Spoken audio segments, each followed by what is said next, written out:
Assalamualaikum warahmatullahi wabarakatuh. Perkenalkan, nama saya Lalu Surajaga DPD. Saya adalah salah satu dosen yang ada di Universitas Kamarul Huda Badarudin Bangun, Fakultas Keguruan dan Ilmu Pendidikan, Program Studi Pendidikan Bahasa dan Sastra Indonesia. Dalam kesempatan ini saya akan mendeskripsikan mata kuliah yang saya ampu, yaitu Pendidikan Agama Islam. Mata kuliah ini adalah salah satu mata kuliah wajib yang harus ditempuh oleh mahasiswa program studi pendidikan bahasa dan sastra Indonesia yang diprogram pada semester 2. Adapun bobot SKS mata kuliah ini yaitu 2 SKS. Adapun tujuan dari mata kuliah ini adalah mahasiswa diharapkan memiliki pemahaman dan keterampilan tentang konsep dasar pendidikan Islam di perguruan tinggi, keimanan dan ketakwaan, hakikat manusia menurut Islam, syarat-syarat agama, klasifikasi, ciri-ciri agama dan agama Islam, membumikan Islam di Indonesia, hak asasi manusia, demokrasi dan korupsi dalam perspektif Islam, akhlak, etika, moral, serta kerukunan antar umat beragama, masyarakat madani Islam dalam menghadapi tantangan modernisasi, sejarah kebudayaan Islam, dekadensi moral dan solusi Islam, serta kontribusi Islam dalam pengembangan peradaban dunia. Berikut akan saya tampilkan video pembelajaran dari mata kuliah yang saya ampu, yaitu Pendidikan Agama Islam. Selamat menyaksikan. Baik, bismillahirrahmanirrahim. Assalamualaikum warahmatullahi wabarakatuh. Waalaikumsalam warahmatullahi wabarakatuh. Hari ini kita akan ke pertemuan kedua, yaitu pengertian iman dan takwa. Langkah baiknya, sebelum kita mulai, marilah kita sama-sama membuka dengan lafaz basmalah. Bismillahirrahmanirrahim. Kita mulai saja. Yang pertama, pengertian iman. Ini menurut bahasa, iman berarti pembenaran hati, sedangkan menurut istilah iman adalah tasdiqul bil qalbi wa iqrarul bil lisan wa amalun bil arkan. Membenarkan dengan hati, mengikrarkan dengan lisan, dan mengamalkan dengan anggota badan. Ya. Bisa dilihat di slide. Ya, iman itu berupa pembenaran dengan hati. Ya. Artinya hati menerima ajaran yang dibawa oleh Rasulullah SAW.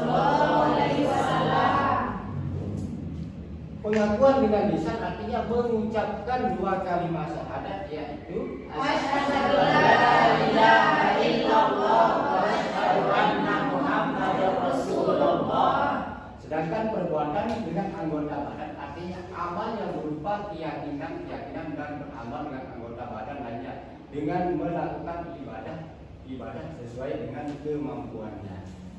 Ya, itu ya pengertian iman. Ya. Mungkin ada pertanyaan terkait dengan pengertian iman? Saya Pak, jadi Ya, silakan. apakah iman itu dilakukan dengan anggota badan? Ya, pertanyaan yang bagus ya. Pertanyaan bagus. Mungkin Anda bisa sebelum Bapak jawab ada yang bisa menanggapi? Ya, baik, Bapak jelaskan ya. Iman itu mengikrarkan dengan lisan dan mengamalkan dengan anggota badan. Maksudnya, salah satu contoh ya, kita percaya bahwa Allah Subhanahu wa taala itu ada. Bagaimana kita mengamalkan dengan anggota badan? Yakni dengan menjalankan semua perintahnya dan menjauhi semua larangannya. Salah satu contoh yaitu kita melakukan sholat waktu 5 waktu. Itu berarti kita mengamalkan dengan anggota badan. Ya. Next, ada lagi? Kita lanjut. Imam Syafi'i rahimahullah pernah berkata ya, iman itu meliputi perkataan dan perbuatan. Dia bisa bertambah dan bisa berkurang. bertambahnya iman itu dengan sebab ketaatan dan berkurang iman itu dengan sebab kemaksiatan.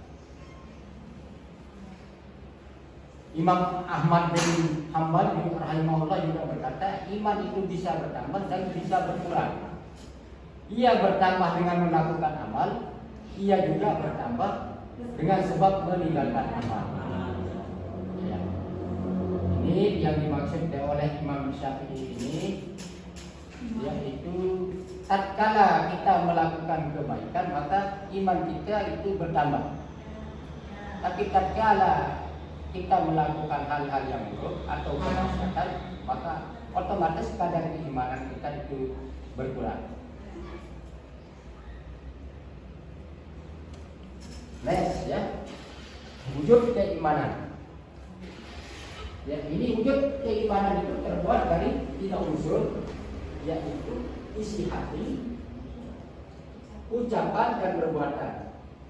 Meyakini dengan hati, mengikirkan dengan lisan, dan mengamalkannya dengan perbuatan. Ini berarti ada 3 wujud keimanan. Ikrar bil lisan, ya, meyakini dalam hati, terus mengucapkan dengan lisan dan mengamalkan dengan perbuatan. Seseorang dikatakan beriman, ya, diperhatikan, bukan hanya percaya terhadap sesuatu, melainkan percaya itu mendorong untuk mengucapkan dan melakukan sesuatu dengan keyakinan. Karena iman itu bukan hanya dipercayai atau diucapkan, melainkan menyatu secara utuh dalam diri seseorang itu yang dibuktikan dengan amal perbuatan. Ya, ini adalah wujud daripada keimanan. Mungkin ada pertanyaan lagi terkait wujud, silakan. Mengapa keimanan penting dalam kehidupan seorang muslim? Ya, mungkin ada yang bisa menanggapi. Mengapa keimanan begitu penting dalam kehidupan seorang muslim? Ya, silakan. Ada yang bisa menanggapi? Karena iman itu adalah dasar kita, dan Islam itu kan harus beriman. Dan bagaimana seorang itu bisa dikatakan orang beriman kalau tidak melakukan hal yang 3 itu dengan cara mengucapkan dalam hati dan diyakini dalam hati, diucapkan dengan lisan dan dilakukan dengan perbuatan. Itu adalah dasar kita untuk beragama Islam ini. Maka itu sangat penting dalam kita beragama Islam. Ya, anggapan yang bagus sekali. Bisa Bapak tambahkan di sini. Ya. Keimanan itu mengapa begitu penting? Karena dengan adanya keimanan itu kan adalah keyakinan bahwa kita meyakini bahwa Allah Ta'ala itu ada. Orang yang beragama yang meyakini bahwa sesuatu itu ada karena ada penciptanya. Ya. Yang ketiga yaitu tanda-tanda keimanan. Nah ini back lagi ya, 3 wujud keimanan itu ya, siapa yang beriman kepada hari akhir hendaklah berkata baik dan diam. Siapa yang beriman kepada Allah dan hari akhir hendaklah memuliakan tetangganya. Dan siapa yang beriman kepada Allah dan hari akhir hendaklah memuliakan tetangganya. Ini ada 3 poin yang penting, yang begitu penting dalam wujud keimanan. Dari hadis tadi ini diriwayatkan oleh Bukhari dan Muslim. Dari hadis tersebut dapat kita pahami bahwa perkataan seseorang, perilaku tetangga, penyambutan terhadap tamu menjadi tolak ukur keimanan. Ini ya, kita yang selalu berinteraksi ya, karena selain kita sebagai makhluk individu, kita juga sebagai makhluk sosial. Karena dari ketiga hal tersebut ini adalah wujud dari keimanan. Selanjutnya next ya, ilahiyah. Ini maksudnya hubungan dengan Allah. Ya, hablum minallah. Ini hablum minallah. Kita manusia dengan sang Khalik ya, atau Allah Subhanahu wa taala. Yang kedua nubuwah. Ya, ini kaitan dengan Nabi dan Rasul ya. Nabi dan Rasul itu yang wajib kita imani ada berapa? 25. Nah, ya. Ada yang bisa membedakan perbedaan Nabi dan Rasul? Nabi adalah utusan Allah yang diberi tapi untuk diri sendiri, tidak untuk orang lain. Nah, kalau Rasul itu orang yang diberi mukjizat oleh Allah SWT untuk diri sendiri dan Untuk orang lain. Baik, ya, tambahkan di sini perbedaan Nabi dan Rasul itu kalau Nabi itu diberikan wahyu oleh Allah Subhanahu wa Ta'ala untuk dirinya sendiri. Ya. Nabi itu banyak ya. Ya. Tapi kalau Rasul itu ada 25. Intinya Rasul itu ada 25. Kalau perbedaannya Rasul itu adalah diberikan wahyu oleh Allah Subhanahu wa Ta'ala untuk dirinya dan umatnya. Sejak Nabi Adam sampai Nabi Muhammad Sallallahu Alaihi Wasallam itu diberikan wahyu untuk dirinya dan umatnya. Baik, next. Yang kedua dikaitkan dengan kitab, yaitu Rasul, kitab, ya, dan mukjizat. Kitab itu ada empat, yaitu masalah ya, dan mukjizat. Ya. Mukjizat yang paling besar adalah mukjizat Al-Quran yang diberikan kepada Nabi Muhammad SAW. Al-Quran. Ya. Yang ketiga kaitannya ke rohaniah, kaitan dengan alam metafisik, yaitu kita mempercayai adanya malaikat, jin, iblis, dan setan, dan manusia.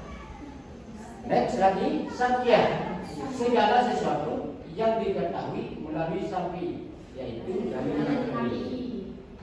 Ya, ada beberapa tanda-tanda keimanan ya. Yang pertama, jika disebut nama Allah maka hatinya bergetar dan berusaha agar ilmu Allah itu tidak lepas dari saraf memorinya. Serta dibacakan ayat Al-Quran maka bergejolaklah hatinya untuk melaksanakannya. Dia memahami ayat dan ayat yang dia tidak pahami. Ya. Ini sudah disebutkan di dalam Quran surat Al-Anfal ayat 2 ya. Sesungguhnya orang-orang yang beriman ialah mereka yang bila disebut nama Allah gemetarlah hati mereka. Dan apabila dibacakan ayat-ayatnya bertambahlah iman mereka karena hanya kepada Tuhanlah mereka bertawakal. Ini kita definisinya dulu ya. Senantiasa tawakal yaitu bekerja keras berdasarkan kerangka ilmu Allah diiringi dengan yaitu harapan untuk hidup dengan ajaran Allah Subhanahu wa Ta'ala dan sunnah Rasulnya. Ya, ini maksudnya kita di dalam menjalankan kehidupan ini, tujuan kita ada dua di sini, fid dunya wal akhirah. Ya. Man arada dunya fa alaihi bil ilmi wa man arada akhirah fa alaihi bil ilmi wa man arada ma alaihi bil ilmi. Nah, itulah tugas daripada yang ada di pundak adik-adik itu adalah menuntut ilmu. Karena apa? Kalau ingin mendapatkan dunia, yaitu di dalam dunia itu dengan ilmu. Begitu juga kalau kita ingin menghendaki akhirat, raihlah akhirat itu dengan ilmu. Begitu juga kalau kita ingin menghendaki keduanya, raihlah dengan ilmu. Next ya, tertib dalam melaksanakan sholat dan menjaga selalu pelaksananya. Bagaimanapun sibuknya, kalau ada masuk sholat, dia segera untuk membina kualitas imannya. Firman Allah Subhanahu wa Ta'ala yaitu orang-orang yang mendirikan sholat, yang menafkahkan sebagian dari rezeki, itu yang kami berikan kepada mereka. Ada di Quran surah Al-Anfal ayat 3. Next ya, menafkahkan rezeki yang diterima. Ini maksudnya zakat. Ya. Ini dilakukan sebagai penuh kesadaran akan menggunakan di jalan Allah. Ya, ini untuk pemerataan ekonomi agar tidak terjadi ketimpangan antara kaya dan semiskin. Kita mengetahui beberapa bulan terakhir kita sudah melaksanakan puasa Ramadan. Sementara kita di sini ada dua zakat, yaitu zakat mal dan zakat fitrah. Ya.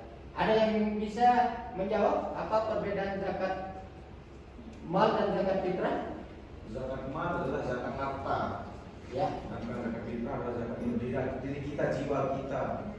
Iya, sangat bagus sekali ya.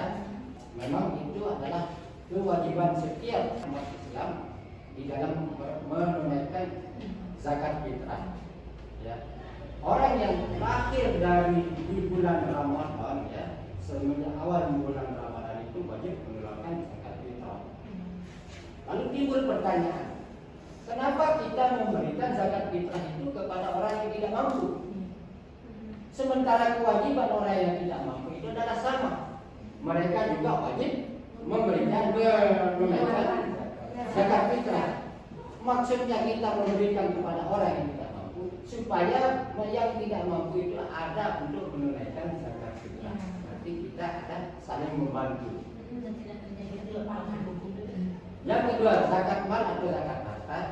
Ya, di dalam kita agama Islam itu ada nisab al-haulah. Ya, jadi ada kadarnya. Ya, misalnya dalam bertani zakatnya itu wajib dikeluarkan 10%. 1 ton. Ya. Baik. Next. Pak, mau nanya. Ya, silakan. Jadi kan dari yang tadi Bapak jelaskan itu, gimana sih cara kita untuk meningkatkan keimanan di era globalisasi? Secara kan yang kita tahu di zaman sekarang ini tuh kayak susah banget gitu kan. Kita misalnya buat enggak lalai ya gitu kan. Misalnya sekarang kita pergi main tapi jadinya kayak lalai sholat gitu kan. Itu kayak gimana cara kita meningkatkan keimanan kita? Bagaimana cara kita meningkatkan keimanan dan ketakwaan kita? Satu hal yang penting yaitu perbaiki sholatmu, maka Allah Subhanahu wa Ta'ala akan memperbaiki hidup. Kalau kita sudah memperbaiki sholat kita, berarti kita sudah memperbaiki iman kita. Ya, ini secara tidak langsung Allah juga akan memperbaiki hidup kita. Kalau di dalam sholat itu kita seolah-olah akan mati dosa, dalam arti bahwa itu mencapai khusyuk. Misalnya di iman di dunia ka'annaka hayata gadan, wa amal di akhirataka ka'annaka tamutu gadan. Maksudnya apa? Kita berbuat untuk dunia ini seolah-olah kita akan hidup selamanya. Supaya apa? Supaya ada optimisme, ada gairah kita untuk berkarya. Nah begitu juga berbuat untuk akhirat, seolah-olah kita akan mati besok untuk mencapai kekhusyuan kita dalam menjalankan salat dan ibadah. Bisa dipahami? Sekarang kita bagi ke kelompok, ya. Kelompok 1 tugasnya unsur-unsur pokok keimanan. Kelompok 2 pengaruh keimanan dan dalam kehidupan. Ya. Silakan bagi kelompok 2 kelompok saja.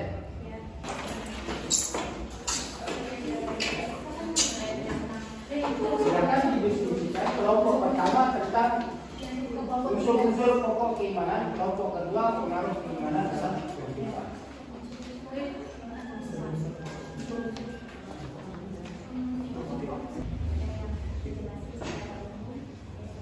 Silakan kelompok 1. Bismillahirrahmanirrahim. Assalamualaikum warahmatullahi wabarakatuh. Selamat siang teman-teman. Siap. Perkenalkan, nama saya Hertina Limadari yang akrab teman-teman sapa sebagai Vivin atau Vivinan. Jadi saya di sini akan menjelaskan mengenai unsur-unsur pokok keimanan. Jadi unsur pokok keimanan itu dibagi menjadi 4. Pertama yakni ada percaya kepada Allah, percaya pada Rasul Allah. Yang ketiga ada percaya pada malaikat dan kitab Allah. Dan yang terakhir adalah percaya pada risalah hari bangkit atau yang kerap kita sebut dengan hari kiamat gitu kan. Jadi pertama di sini saya akan menjelaskan tentang percaya kepada Allah. Sebelum itu, teman-teman tahu nggak sih apa arti iman atau percaya? Enggak, ya.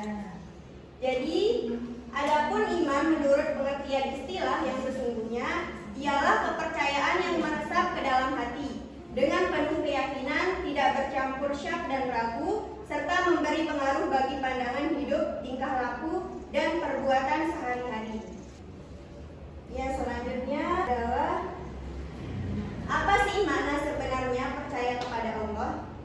Jadi percaya akan adanya Allah Subhanahu wa Ta'ala dan kuasanya. Mengapa kita harus beriman kepada Allah? Karena kita tidak dapat membayangkan wujud alam semesta ini seandainya Allah tidak wujud. Namun karena kita tidak dapat melihatnya, tidak dapat membayangkan betapa hebatnya Allah.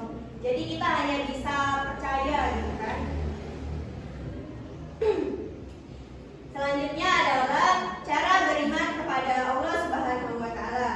Pertama adalah percaya akan adanya Allah Subhanahu wa Ta'ala. Yang kedua adalah memahami sifat-sifat Allah. Yang ketiga mengamalkan ajaran agama. Dan yang terakhir adalah mengembangkan ilmu agama. Ya baik, mungkin itu saja dari saya, akan dilanjutkan oleh teman saya. Tapi sebelum itu, apakah teman-teman memiliki pertanyaan dari materi yang saya jelaskan? Izin bertanya, apa yang dimaksud dengan qada dan qadar dan bagaimana kita harus menyikapi takdir baik dan buruk dalam kehidupan? Oh ya, baik, terima kasih karena sudah bertanya saudari Octavia Hairunisa. Jadi izinkan saya menjawab pertanyaan dari Octavia Hairunisa berdasarkan dari pengetahuan saya yang tidak seberapa kan. Jadi seperti yang kita tahu atau teman-teman ketahui, qada dan qadar itu adalah percaya kepada takdir baik maupun takdir buruk. Nah, jadi bagaimana sih cara kita menyikapi akan adanya takdir baik atau takdir buruk? Sebenarnya itu tergantung dari diri kita sendiri, nggak sih?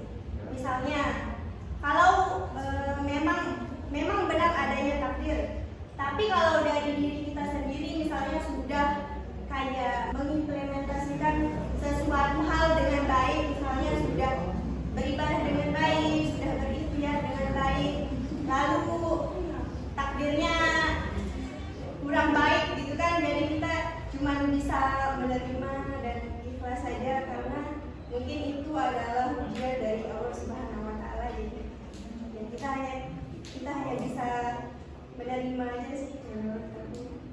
Ya itu saja mungkin jawaban dari saya. Kurang dalamnya mohon dimaafkan. Wabillahi taufiq wal hidayah. Assalamualaikum warahmatullahi wabarakatuh. Waalaikumsalam warahmatullahi wabarakatuh. Baik, terima kasih untuk kelompok 1. Silakan untuk kelompok 2.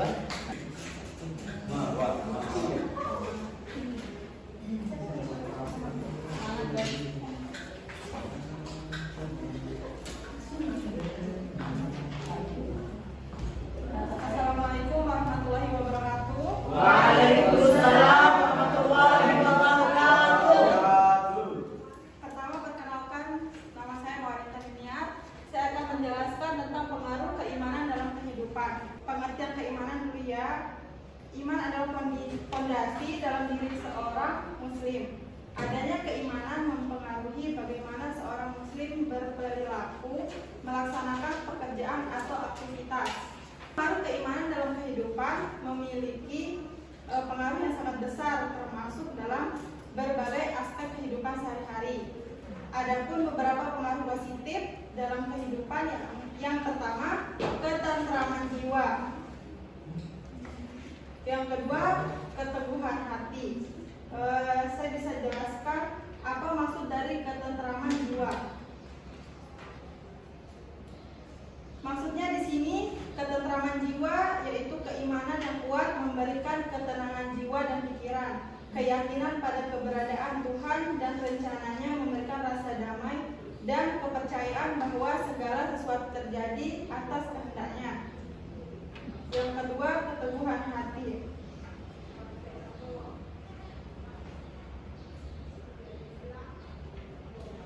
Maksudnya di sini keimanan yang kokoh membantu seseorang untuk tetap tegar dan tabah dalam menghadapi ujian dan cobaan kehidupan.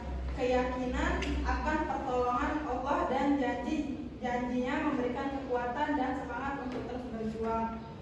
Bisa dimengerti apa yang saya maksud? Ya. Sampai sini ada pertanyaan?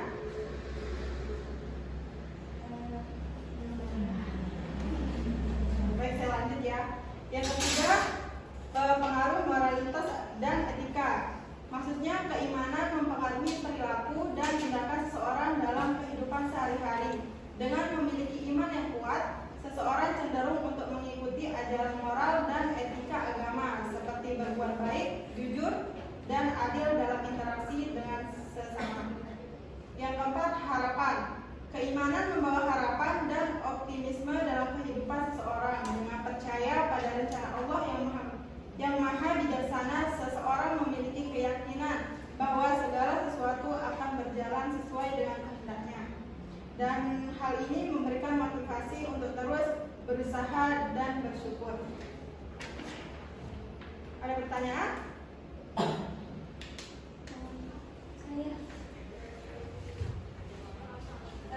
Jadi saya ingin bertanya. Jadi pertanyaan saya adalah apa sih misalnya salah satunya aja aspek yang mempengaruhi peningkatan dari keimanan? Ya, aspek apa yang mempengaruhi peningkatan keimanan? Mungkin kayak tadi udah dijelasin sama Bapak dosen. Baik, itu aja. Sekian, terima kasih. Assalamualaikum warahmatullahi wabarakatuh. Baik, terima kasih atas partisipasinya kelompok 1 dan 2. Di sini Bapak tambahkan ya. Yang pertama, pertanyaan dari kelompok 1 tadi, unsur-unsur pokok keimanan dan kadar dan kadarnya ya. Ini unsur-unsur pokok keimanan itu yang pertama itu percaya kepada Allah, yang kedua percaya kepada Rasulullah, malaikat dan Allah, kepada hari kiamat dan kadar dan kadarnya. Ini maksudnya kadar dan kadar itu bahwa segala sesuatu yang kita jalani di dunia ini adalah sudah merupakan ketentuan dari Allah Subhanahu wa Ta'ala. Jodoh, rezeki dan ajal itu adalah merupakan ketentuan dari Allah Subhanahu wa Ta'ala. Baik ya, untuk kelompok 2 ya, pengaruh keimanan ini ya. Yang pertama itu pengaruh keimanan dalam kehidupan itu adalah menimbulkan rasa aman dan tidak khawatir, tidak was-was ya. Yang kedua itu menimbulkan pengharapan dan pendorong. Ini berarti ada support kita untuk menjalani kehidupan sehari-hari. Yang ketiga itu memperoleh ketenangan jiwa. Ya, tenteram. Karena biasanya orang yang taat beribadah itu hatinya akan selalu tenang.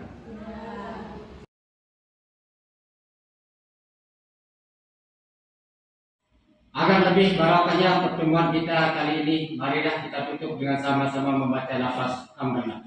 Alhamdulillahirrahmanirrahim. Terima kasih. Wassalamualaikum warahmatullahi wabarakatuh.